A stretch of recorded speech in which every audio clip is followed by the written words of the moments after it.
We've got to get as far away from here as we possibly can. An imposter threatens the life of Bo Buchanan. I worked too long and too hard on this to blow it now. We were kidnapped. Bo Buchanan has a double. Bo and Dee Dee have escaped. That means trouble. One Life to Live, weekdays.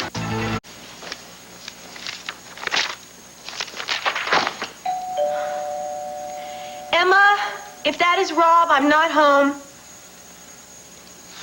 Thank you, Emma, darling. Oh, Kathy, darling, I am so glad that I didn't interrupt your nap. And No. In fact, John was just here, and he found some information on Dr. Brunner. oh, that is good news. But before we get into that, I want you to get over to the Holden Towers as soon as possible. The Holden Towers, why? I just spoke to Rob. I have the distinct impression that he is leaving town for good.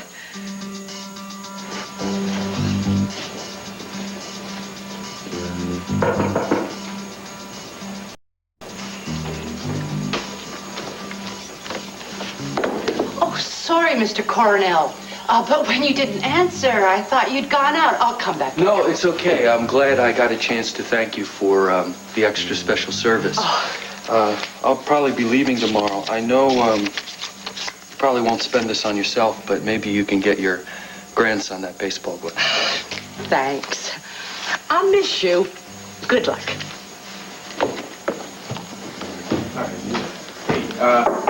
Rob, how you doing? Cord? Listen, I was having lunch downstairs, and I need to go over to Mount Lantana. I thought you might want to take a ride. Thanks, but no. What's the matter? Did somebody die? What? Well, I mean, you're in this lousy mood, and you're wearing a dark suit, so I thought you might be going to some kind of a funeral. Oh, worse. I'm getting married. Careful with that, Malcolm. We don't want to wrinkle it before the ceremony. Shall I hang it in your room? Yes, thank you.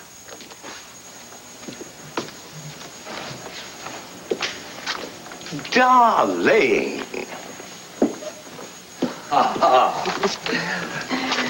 Mission accomplished. Oh, Daddy, the dress is exquisite. The hairdresser called to confirm your appointment. Why don't you go upstairs and try to relax until she arrives? Yes, I think I will. Thank you for making me the happiest girl in the world. My pleasure, sweetheart.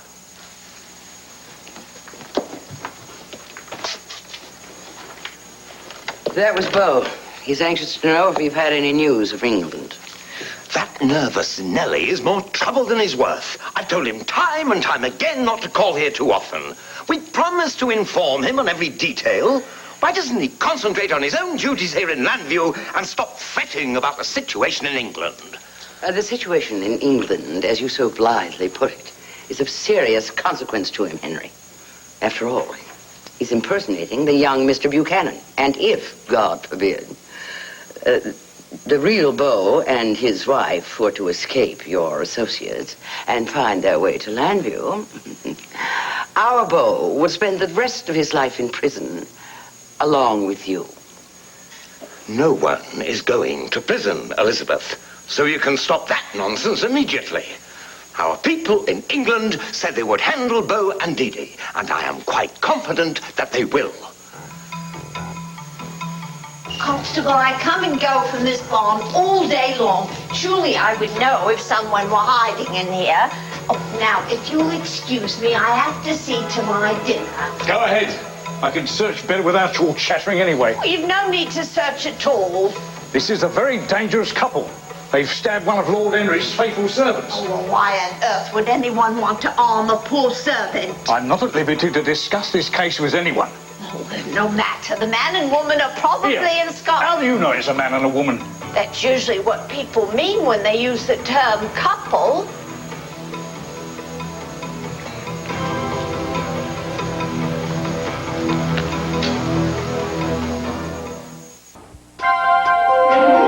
Here's what to do when you don't find the rainbows in this time. Here's where you go when it looks like the rain won't end. Don't cry. I'll give you tomorrow. Let me be the one to share it with. And each day that follows, 'cause we only have one life to live.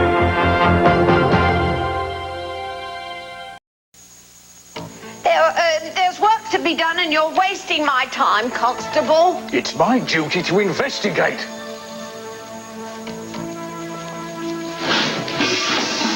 What the devil? Sorry, old boy. It's just a barrel I knocked into. Now, look, you stay there and keep quiet.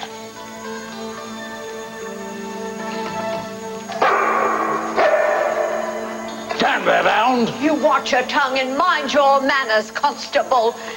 Your office does not give you license to call down evil on my Mr. Bevins. Now, look, you contain that vicious animal, or I'll silence him myself. You are my dog, and you'll have to answer to Her Majesty herself. Now, if you're satisfied there are no murderers lurking about, I'll thank you to leave my property. Well, it's obvious the couple isn't here, but if they do come round, you phone my office at once.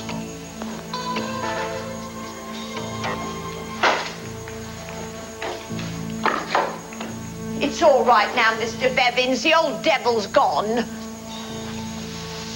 Mrs. Calkins, you're a lifesaver. Thank you.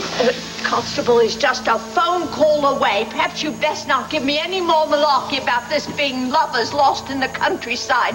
And come clean with the truth now. Wait a minute, Rob. I'm sorry, but this just doesn't make any sense to me. It makes sense to me, so just back off, okay? Oh, not until you can convince me that you're entirely sure that you're doing the right thing here. I'm marrying Joanna. What about Cassie? She's free to find happiness with somebody else. Ah. Well, you know, the other night when she came into Stars and she saw you with Joanna, I really didn't get the impression that she wanted to be free of you, if you know what I mean. It's over. Not only that, but I see how upset you are right now. I don't think you want to be free of her either. It's over, Cord. The decision's been made. Uh-huh. Now, which decision is this? Your decision to marry a woman that you don't even love? I never said I didn't love Joanna. No, but you did admit that you did love Cassie. A lot's happened since then. I don't know. Maybe Joanna's pregnant. Is that what's happening here? Is that what this is all about? No, look, Cord, I was married to Cassie. It didn't work out. And then I met Joanna, and we got along immediately. She's a lovely woman. I proposed. She accepted. Then I came to Landview, and I started spending a lot of time with Cassie. And for a couple of seconds, I started to think that maybe I had some feelings for her again, but I was obviously wrong. I think you're wrong if you think that you can marry Joanna out of some sense of, I don't know, honor or loyalty that you may have. I'm telling you, if you do this, you're only going to make yourself and her miserable. Not to mention what it's going to do to Cassie. Now, listen, you can still call this whole wedding thing off with Joanna. Yes, she will hurt at first. But in the long run, she's going to hurt an awful lot more knowing that you went into a marriage loving Cassie. Cord, we're friends. And I appreciate your concern, but I know what I'm doing.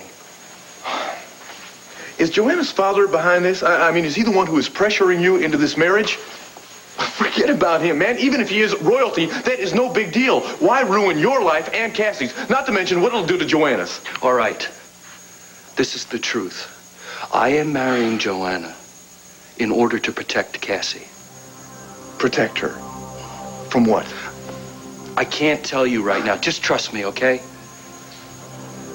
Does Cassie know anything about this? No. And if you care about her, it'll stay that way. If Cassie is in trouble, I think she has a right to know. No, she is going to be all right once I marry Joanna. As long as you don't shoot off your mouth and blow things. I gotta think that there's a better way to deal with this. Believe me, there isn't. Now, I feel rotten about causing Cassie any kind of pain, but at least she'll be safe. And that's the way it has to be. Please don't miss this chance to talk to Rob one more time. Find out why he's behaving the way he's behaving. I already know why, Renee. Both Rob and Joanna made it very clear. He loves her, and that's it, so I really don't want to hear it again. I have just come from talking to Rob. I saw him. He could not face me in the eye directly and say that he does not love you anymore. He's in as much pain as you are. Now, if you go to him, you just might possibly be able to come together again. I have tried that, Renee. And every time, Rob has chosen Joanna over me. So he is welcome to a life with her. I am through dreaming about something that was never meant to be. Honey, dreams fade quickly unless you grab them and make something of them. Do you want to hear about Dr. Bruner? Of course. John said that Dr. Bruner is a brilliant doctor, brilliant researcher with impeccable credentials. Although he does have a 2-year question mark in his life. Apparently he disappeared for 2 years. And then last month he just kind of showed up again all of a sudden. Now John, doesn't seem to know why. Oh, Cassie, don't. Hey, pal. Can you hold the door? Hey, look, the rest of the boat's downstairs in the van. If you can give us a hand, okay? You must have the wrong apartment, buddy. Come on, guys. We're running out of time. Excuse me.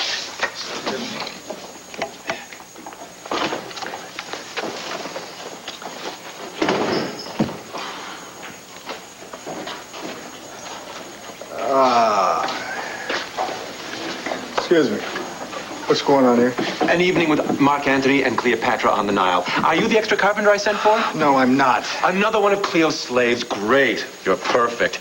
The costumes are in the little boy's room. Stay out of our way until the ship's together, okay? No, it's not okay. Now, look, there must be some kind of misunderstanding here. This isn't a little theater, you know? Don't assemble the barge until we have all the pieces. Now, look, I don't know who you are or what you're doing in my apartment, but I want you to get your barge out of here.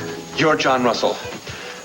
I apologize for not recognizing you. Forget the slave costume. You're Mark Antony. Your costume awaits you. Ow! Now, while this may be your apartment, Melinda instructed me to finish this fantasy, and I will not leave until my job is complete.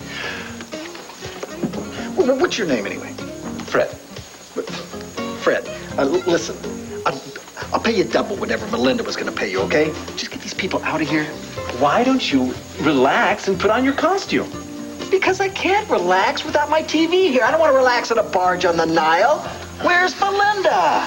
When I left the station, she was talking with Tom about some late-breaking feature story. That's all I know. Now be careful of that mast. It's got to be up straight.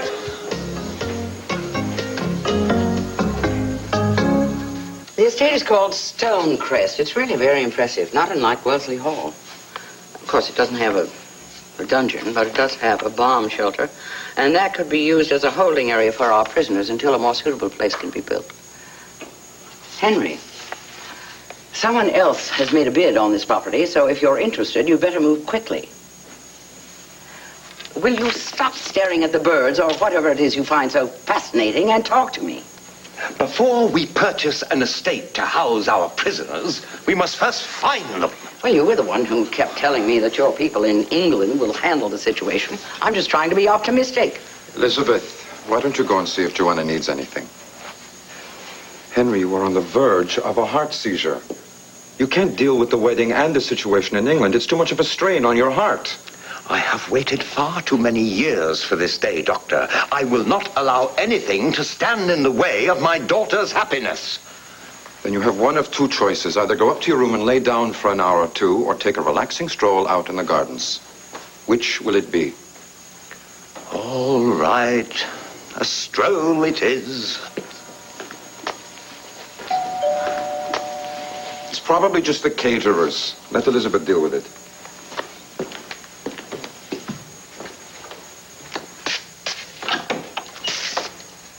Hi, I'm Melinda Kramer from WVLE-TV. I'm the hostess on View on Landview, and sometimes I do special reports for the evening news. Mrs. Sanders is much too busy to talk to anybody just at the moment. Perhaps if you leave your card... I'd like to speak with Lord Henry Leighton, if I may. I'm not sure he's in. Well, he must be. I had an appointment. I'm not aware of any such appointment. Well, maybe it slipped his mind. Look, I'm not in the habit of barging into people's homes. If you'll just tell him I'm here. Very well. You can wait in the living room.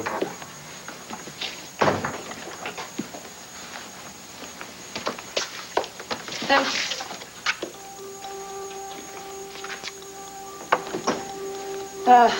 Yes, ma'am, Melinda. Your source was right. There is very definitely going to be a wedding here today.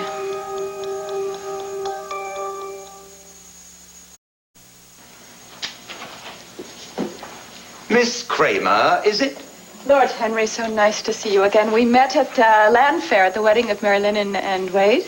Of course. I always remember a charming, not to mention beautiful woman.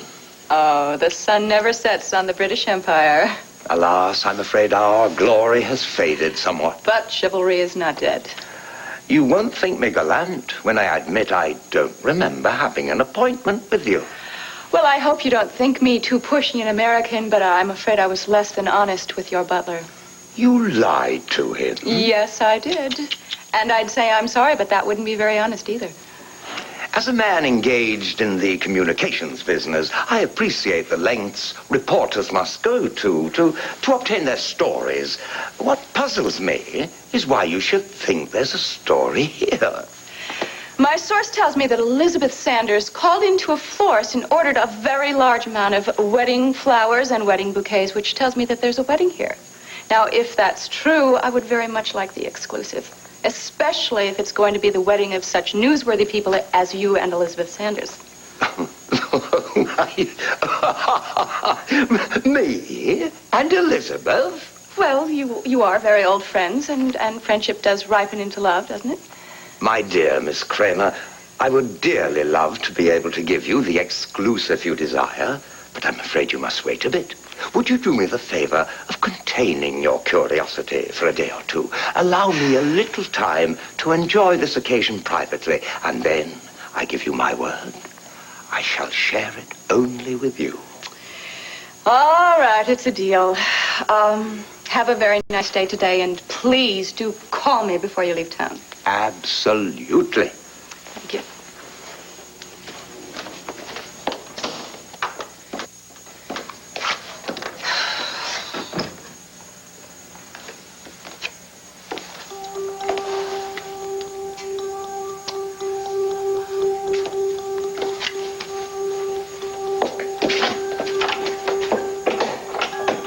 Mrs. Calkins, we didn't even know we were in England until we escaped. Well, okay, I have to admit that I did stab that guard, but he was holding a gun on my husband. I really have no choice. Listen, we stumbled across this house. It happened to belong to Eli Partridge. He owned the farm, and he was kind enough to take us in, let us use the phone, and we called back to America. Now, I spoke to a man who I thought was my father's butler. I told him exactly where we were and we needed help, but it turns out that this man wasn't really who we thought he was. And he was obviously working for the people that are our enemies, whoever they are, because the constables showed up at Eli's house and tried to take us back to Wellesley Hall. Yeah, and then we overpowered him, we ran for it, and that's how we ended up here. You've no idea why you've been held prisoner? Mrs. Calkins, I know this is a crazy story, but I swear that it's true. If you hadn't protected us from the constable, there's no telling what would have happened to us. Well, we would have died. The constable and I have had our problems over the years. I've always been suspicious of the old goat and firmly believe he's been on the take for as long as he's been in office. Listen, is there any way you can help us get to London? Because I know once we get there, we're going to be safe at the American Embassy. We can't be thinking of leaving here in broad daylight. No. The man who picks up the milk is a friend of mine. He's a good and trusted friend, and he usually comes by on Friday evenings to have a bite to eat and watch the telly. I don't think he'd mind driving you to London. Oh, I don't know how we can ever thank you. When we get to the embassy in London, we'll pay your friend for his time and trouble, but you, Mrs. Calkins, you saved our lives. Well, causing trouble for the constable will be payment enough for me. I know the Lord frowns on revenge, but I have no health in me when it comes to that scoundrel. He's going to be exposed for his part in this plot against us. I promise you that. Oh, then I can live out the rest of my days in great happiness. Now, he may be lurking about the front gate watching my movements. So if you can wait till my friend is ready to leave, I'll send him round past the barn to collect you on his way home. Okay, that's great. We'll wait right here, okay? And for safe measure, perhaps you'd best keep my shotgun with you.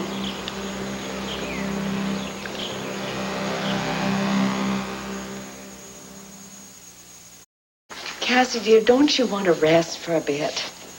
Renee, I cannot stop thinking about Dr. Bruner. Now, why would a man just suddenly leave for 2 years, especially a respected doctor and researcher? That may be the third or the fourth time you've asked that question. Renee, I am positive that this is the key to our mystery. Now, you know, or you think that Beau is the one that's drugging Asa. Now, why would he hire Dr. Bruner, a man that has a 2-year blank in his life, to work with Asa? I mean, don't you think that's strange? I am willing to go to Switzerland myself to check this out. Cassie, you can keep trying, but you can't run away from your problem with Rob. Renee, I have got to try to forget him somehow, and it's going to be a lot easier to do that in Switzerland than it would be to do it here. But why can't you see him just one last time? Why? So I can give him the opportunity to lie in my face again? Cassie, the only thing I think personally that Rob has been lying about is his feelings for Joanna. Now, he might care for her a little bit, but not enough to marry her. So the big question to me is, why is he behaving so strangely? Are you not in the least bit curious about that? No, I'm not. All right. Supposing you were to go to him and he were to admit that he still loved you and he wanted to get back together again, would you give him a chance?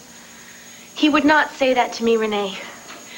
Now, the only reason Rob wants to talk to me is because he has a guilty conscience. He feels badly that he hurt me and he wants to apologize. But I can't hear it again. I can't hear him say that again because it's very painful for me. All right. But please, give thought to what I've been saying. You don't give up, do you? No, not when my best friend's future is at stake, and don't you either. Bye-bye. Thanks. Hello, Robert. Elizabeth? Come into the living room and see what the florist has accomplished on short notice. I hope it meets with your approval. Very nice. I'm so glad that you and Joanna decided on an indoor wedding rather than the garden. The weather report is very threatening. Thunderstorms, heaven knows what. Seems perfect. Pardon?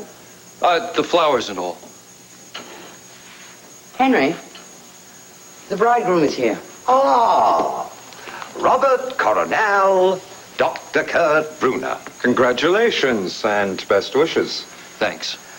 Dr. Brunner is an old friend from Switzerland. We met on a skiing trip several years ago. Well, I wish I could stay for the ceremony, but I have another engagement. You're a very lucky man. Doctor, I'll walk you to the door. Nice to see you, Henry. I'm sure this nice chap will make your Joanna very happy. I'm sure they'll both make each other very happy. Right, lad? Where's Joanna? Upstairs. But there is a superstition about the bridegroom seeing the bride before the ceremony. I don't think that'll make much difference. It will to Joanna. Why don't you make yourself a drink? I can open a bottle of champagne. No. Maybe I'll make a stroll out in the gardens, get some fresh air. I'll go check on Joanna, see if I can't hurry her along. And Robert, when she comes downstairs, I trust you'll put on a happy smile.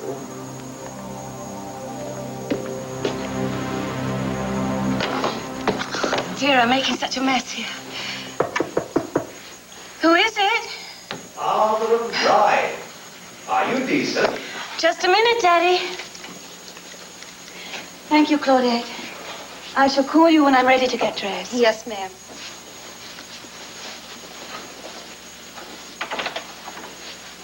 Claudette.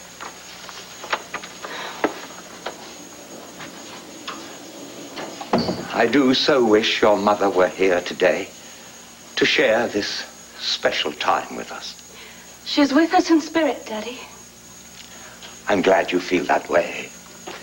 She would have been so proud of you. She must be looking down from heaven. Awfully proud of you for fulfilling your promise to her. You know about the promise? My favorite bedtime story. A princess falls in love with a prince who has no money. Her parents don't approve of her choice of husband and disinherit her on her wedding day. But the prince and the princess live happily together and have a little princess of their own. And then, one day, the mother goes to live in another kingdom. The kingdom of heaven. But before she goes, the father vows to give his little princess a full and happy life. To make sure she finds the prince of her dreams and marries him and lives in a lovely castle and has a wonderful family. And the father promises always to be a part of her life. You know, it was years before I realized that that story was about us. I could hardly tell a 5-year-old that her grandparents refused to acknowledge her because they disliked her father so. You told me they never came round because they were so sad about Mummy's death, and that I would remind them of her. It's the only time you've ever been dishonest with me. I was trying to protect you. I know, Daddy, and I'm grateful. You know, after all these years, it's still a shock to me to think that parents who so dearly love their only child could disinherit her, never see her again, or her grandchild, because they disapproved of the man she married. What if I wanted to marry a man that you didn't like? If you thought he would make you happy, I would accept him into our family. I'd never break your heart the way your grandparents broke your mother's heart. She must have loved you very much. Yes. As much as you love Robert. And I know you're going to have a full and wonderful life with him. Oh, Daddy, thank you for making the fairy tale come true. What is it? I've just remembered a verse from Tennyson. A mother weeps at the white funeral of the single life, her maiden daughter's marriage, and half her tears are of pleasure, and the other half of pain. In this instance, of course, the tears are with the father. Your tears should be all of pleasure. You have been my entire life. I shall miss you more than I dare to imagine. Oh, Daddy, you've always been the most important person in my life. No one, not even a handsome prince, could take your place. And anyway, according to the fairy tale, we all live happily ever after, so you'll continue to share our life, our joy, our children. I can't wait to make you an adoring grandfather. Now, enough of this foolishness. You have the ceremony to dress for. We will live happily ever after. I hope you remember one thing. I love you. And I always will. No matter what.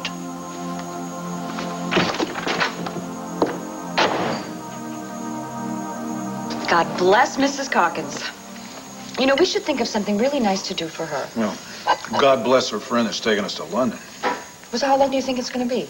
I don't know, probably another couple hours. I'm starting to feel free already, and I feel so grateful for things that I've taken for granted, like, air, fresh air. How about sheepdogs? How about the moon, the stars, the sun, the good old U.S. of A.? Not to mention land UPA. Dee Dee, this time, tomorrow night, we're going to be home. Henry, it's the constable. He says it's urgent. It's me. I've got good news and bad news, sir. I located Bo and Dee Dee in a barn, several miles from where I lost them. The bad news is they've got a shotgun.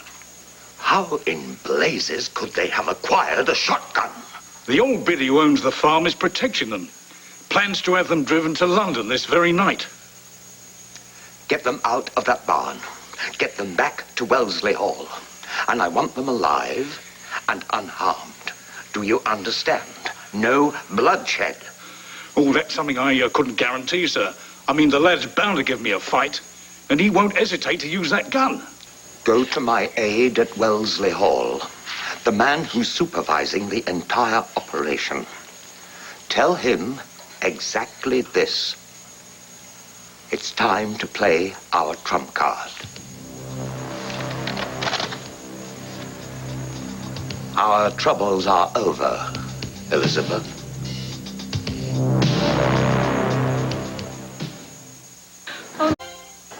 There's something wrong. It's not balanced. We need cable stabilizers. We should have been out of here an hour ago. Fred, help us with the bar. Look, I've got my own problem. The refrigerator's not large enough to hold the ice sculptures and the pyramids of delicacies. Improvise. Turn on the air conditioner. It's hot as the Nile in here anyway.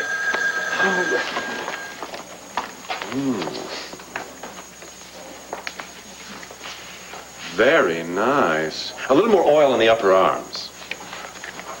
Why aren't you in your Mark Antony costume? Oh, come on, pal. Like I said, if you want to spin your wheels, you go ahead, but count me out. But you're the central figure in this fantasy.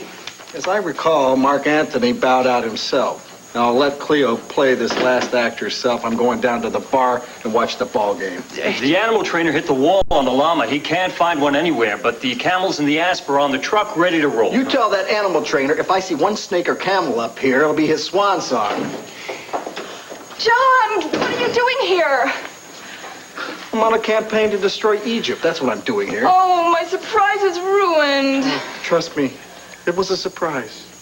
Well, hold on. There's 1,000 more surprises coming up. Melinda, where have you been? I was out chasing a story. Oh, Fred, thank you so much. It's just Melinda, wonderful. I know. Your crew and everybody is just fantastic. It looks great, really. It's not finished yet. It's okay. I think I better take over from here. I'll fill you in on all the details in the morning.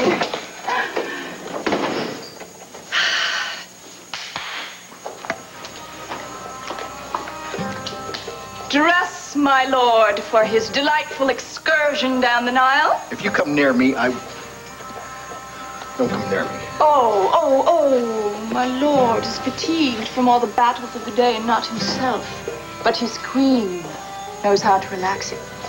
She knows how to make him forget war and politics and other worldly matters. Linda. Tut, tut. From this moment on, it's Antony and Cleopatra. Now get dressed, while I go prepare for my big entrance. And this is Robert Coronel. Pleasure to meet you both. It's very kind of you, Judge Crane, to reorganize your schedule in order to perform the ceremony. Well, a happy occasion like this is a welcome change for me. I don't often perform marriage ceremony, but I am aware that most young people today prefer to recite their own vows. Have you and your bride-to-be written yours? No. The traditional service will be fine. You're embarking upon the most important journey of your life. Voluntarily surrendering individual lives. Well, your favorite roses are in bloom, Judge. Would you like to see them before the storm comes? Oh, I'd love to.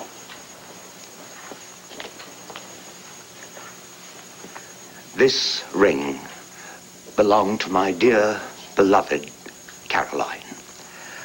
I'm certain it will mean a great deal to Joanna if you were to give it to her. That is, if you haven't already got one of your own. I didn't bother with the ring.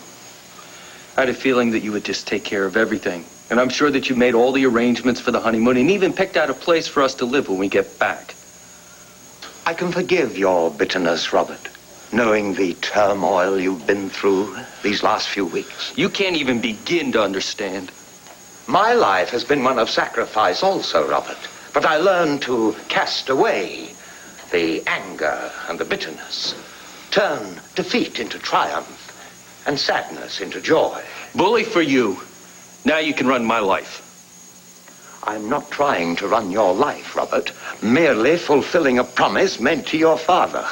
I agreed to protect you from his enemies, and the only way I can do that is to have you as a member of my family.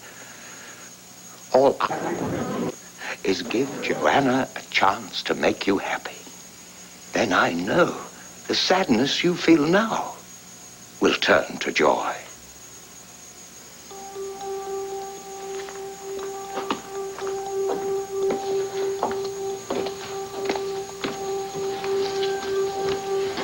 Excuse me, is Mr. Cornell here?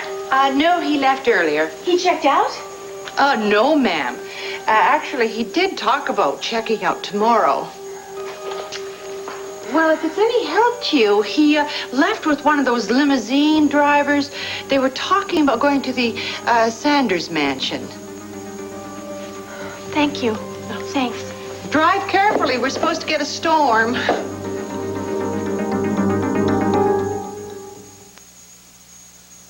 Introducing Coca-Cola Gold 100. I see your true colors shining through. See.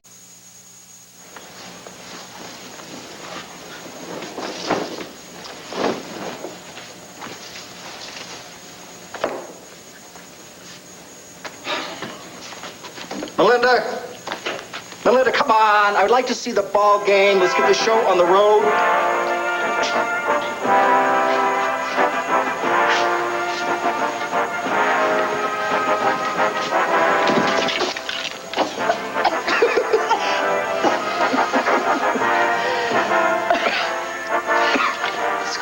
Supposed to vacuum.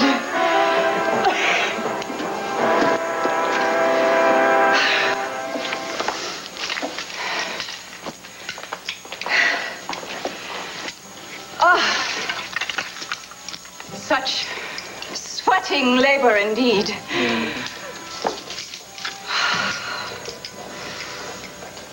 My heart warms at the thought of the delicacies which await us. Come, my lord. Let us steal the kisses which heaven has given me to present to you.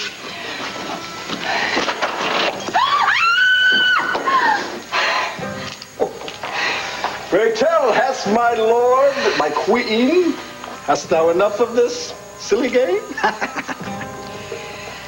Lament not, but please thy thoughts by feeding them with delicacies from around the world.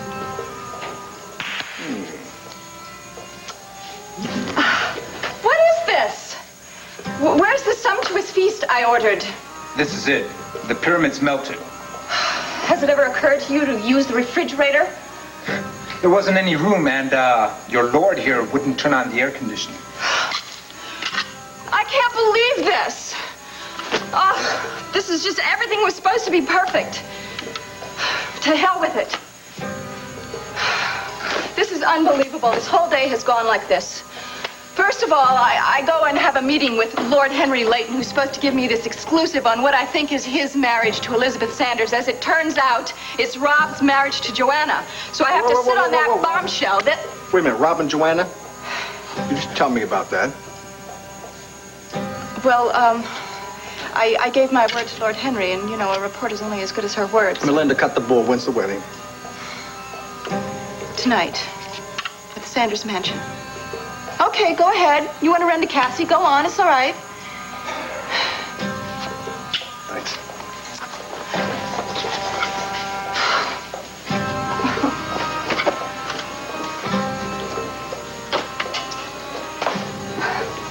Well, boys, tomorrow's another day. And another day, another fantasy.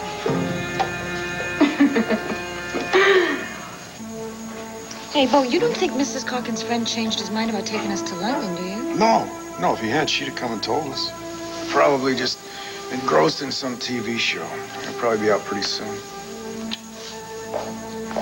Hey, listen. Here's Johnny.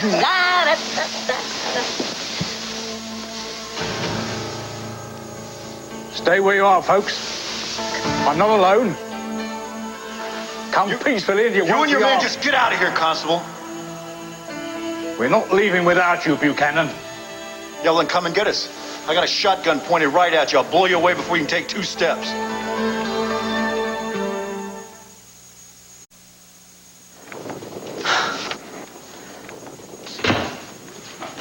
Renee, do you know where Cassie is? I need to talk to her. Well, you're going to have to wait for a bit. She's not here right now. She took my advice, and she's gone to give Rob one more chance. What are you talking about? Well, Rob was here earlier. He desperately wanted to talk to her, and when we finally opened the door, he'd gone. So I persuaded her to go and see him and talk to him. Well, so that he could explain things before he leaves Landview. Leaves Landview? Now, where'd you get that idea? Well, I assumed that was what he was doing. I mean, he said that he and Cassie might possibly never see one another again. I got a feeling Rob wasn't talking about a trip. According to Melinda, Rob and Joanna are getting married tonight.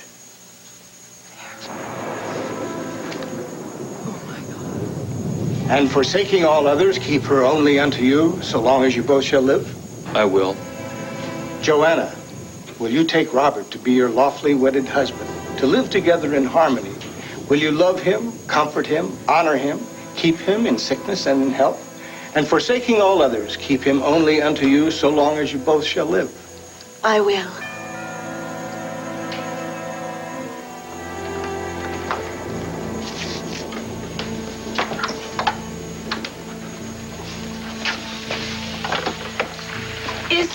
Is Mr. Cornell here? Sorry, he can't be disturbed. Look, this is very important. Now, can you please just tell him that Cassie Callison is here, please? You'll have to come back, Miss Callison, No. after the ceremony. No.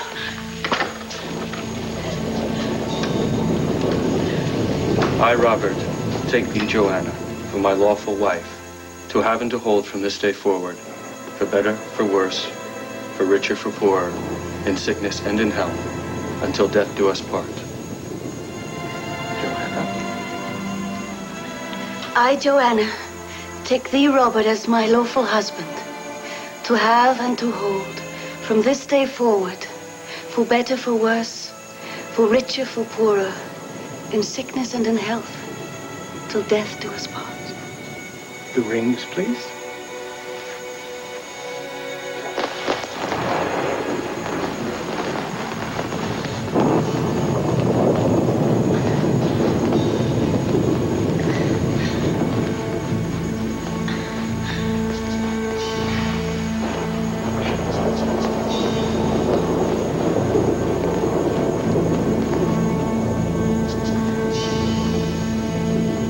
My wife and I are free, Constable. We're going to stay that way. Are you that protective of all your wives, Buchanan? What are you talking about?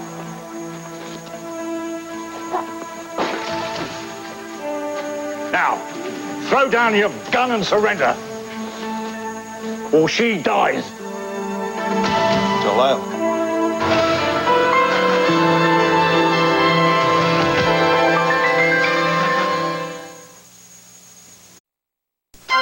Now stay tuned for General Hospital next.